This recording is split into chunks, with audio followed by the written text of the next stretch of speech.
Hello and welcome back to my channel education hub. আজকে যে টপিকটা নিয়ে ডিসকাস করব সেটা হলো the thief story by Ruskin bond.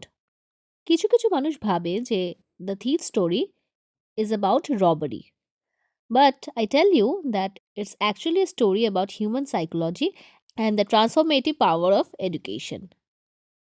আজকে আমরা দেখব যে কি করে একটা 15 বছরের বাচ্চা যে সৃষ্টি হয়েছে ডেপ্রিভেশন থেকে, সে কিভাবে রিফর্মেশনের দিকে যায়। So let's begin. এই গল্পটা শুধু একটা চোরের গল্প নয়। It's a story about trust, friendship and how kindness can change a person. গল্প শুরু করার আগে let's meet our two main characters, Hari Singh and Anil. Hari Singh হলো ন্যারেটর, যার এজ মাত্র 15 বছর, কিন্তু he is an experience thief. সে খুব চালাক and knows how to manipulate person. Hari Singh কিন্তু তার রিয়েল নেম না। He changes his name every month to escape the police. And next Anil, সে হলো 25 বছরের একজন writer. He is tall, lean and very simple. সবচেয়ে বড় কথা হলো অনিল খুবই ট্রাস্টওয়ার্দি আর কাইন্ড হার্টেড একটা মানুষ। নাও কামিং টু দ্য সামারি। স্টোরিটা শুরু হয় একটা রেসলিং ম্যাচে। হরি সিং অনিলকে অবজার্ভ করছিল বিকজ অনিলকে দেখে মনে হচ্ছিল that he is an easy target. Hari মাথায় প্ল্যান করে নিল যে একে ঠকানোটাই হবে তার আজকের মিশন। হরি অনিলের কাছে গিয়ে বলল, I want to work for you. Anil কিন্তু সরাসরি বলে দিল, আই কান্ট পে ইউ, মানে আমার কাছে টাকা নেই তোমাকে স্যালারি দেওয়ার মতো।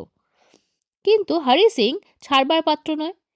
হি asked, can you feed me? তখন অনিল রিপ্লাই করলো যে can you cook? Hari Singh মিথ্যে কথা বলল, ইয়েস আই ক্যান। ব্যাস, ডিল ডান। অনিল হরিকে তার বাড়ি নিয়ে গেল। প্রথম দিনের রান্না এত বাজে ছিল যে অনিল সেটা রাস্তার কুকুরকে খাইয়ে দিয়েছিল। কিন্তু অনিল কিন্তু হরিকে বাড়ি থেকে বের করে দিল না। উল্টে he decided to teach him how to cook, how to write his name and even how to add numbers. Life was good for Hari. সকালবেলা সে চা বানাতো, তারপর বাজারে যেত। বাজার করার সময় হরি প্রতিদিন প্রায় 1 টাকা করে প্রফিট করে নিজের পকেটে রেখে দিত। অনিল কিন্তু এটা জানতো, কিন্তু সে কিছু বলতো না। আর এটাই দেখিয়েছিল অনিলস পেশেন্স। একদিন অনিল একটা বান্ডেল অফ নোটস নিয়ে বাড়ি ফিরল। সে তার একটা বই পাবলিশ করেছে আর তার পেমেন্ট পেয়েছে। হরি দেখল অনিল টাকাগুলো ঘরের ম্যাট্রেসের নিচে রাখলো। হরি সিংয়ের মধ্যে থাকা চোর এবার জেগে উঠল। সে ভাবল, অনিল তো আমাকে পে করে না, আর আমি যদি এই টাকাটা না নিই সে তো তার বন্ধুদের পেছনে স্পেন্ড করে দেবে টাকাটা। রাতে যখন অনিল ঘুমোচ্ছিল, হরি খুব সাবধানে ম্যাট্রেসের নিচ থেকে 600 টাকা ইন ফিফটিজ বের করে নিল। সে ছুটল স্টেশনের দিকে to catch the 10:30 Lucknow express. স্টেশনের ট্রেন ছেড়ে দিয়েছিল, স্পিডও কম ছিল। হরি চাইলেই কিন্তু উঠতে পারত, কিন্তু সে উঠল না। ওয়াই? হরি রাস্তা দিয়ে হাঁটতে হাঁটতে ভাবতে লাগলো, একটা বড়লোক মানুষ, তাকে ঠকালে কিন্তু সে রাগ করে। একটা গ্রিডি মানুষ, তাকে ঠকালে সে ভয় পায়। কিন্তু অনিলের মতো মানুষকে ঠকালে সে শুধু দুঃখ পাবে, not for the money but for the loss of trust. Hari realise যে অনিল তাকে পড়তে আর লিখতে শিখাচ্ছিল। যদি সে শিক্ষিত মানে এডুকেটেড হয়ে যায়, সে হাজার হাজার টাকা উপার্জন করতে পারবে। এই 600 টাকা খুবই ছোট জিনিস তার কাছে। And this is the climax. Hari Singh decide করলো যে সে ফিরে যাবে। বৃষ্টিতে ভিজতে ভিজতে সে অনিলের ঘরে গেল আর খুব সাবধানে ভেজা টাকাগুলো আবার ম্যাট্রেসের নিচে রেখে দিল। নেক্সট মর্নিং অনিল ঘুম থেকে উঠে হরিকে একটা 50 টাকার নোট দিল। টাকাটা এখনো ভেজা ছিল। অনিল তখন বলল, I made some money yesterday, now you will be paid regularly.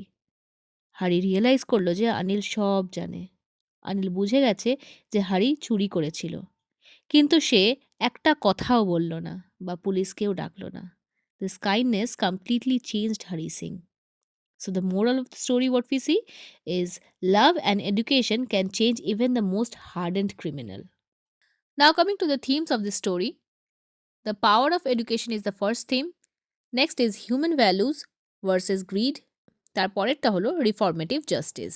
R symbolism যদি আমরা দেখি তাহলে হবে, the first symbol that we get is the wet notes and the next one is the moonlight, wet notes এখানে symbolize করছে যে মর্নিংয়ে যখন হারি দেখলো নোটসগুলো এখনও ভেজা, it symbolize that his sin was out in the open, but অনিলের স্মাইল সিম্বলাইজড ফরগিভনেস.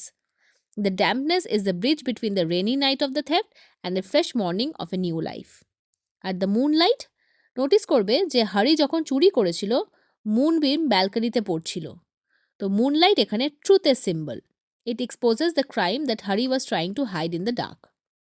মোরালটা কিন্তু খুব সিম্পল কিন্তু খুব profound. Kindness is more powerful than punishment. এই গল্পটা আমাদেরকে শেখায় যে সেকেন্ড চান্স একটা মানুষকে দেওয়া কতটা দরকারি। অনিল হারিকে পড়াতে শিখিয়েছিল, বেসিক্যালি লিটারেসি যেটা আমরা দেখি, কিন্তু হারির ক্যারেক্টার বিল্ড করে দিল তার সাইলেন্ট ফরগিভনেস দিয়ে। So the moral of the story is trust and education can reform even a thief.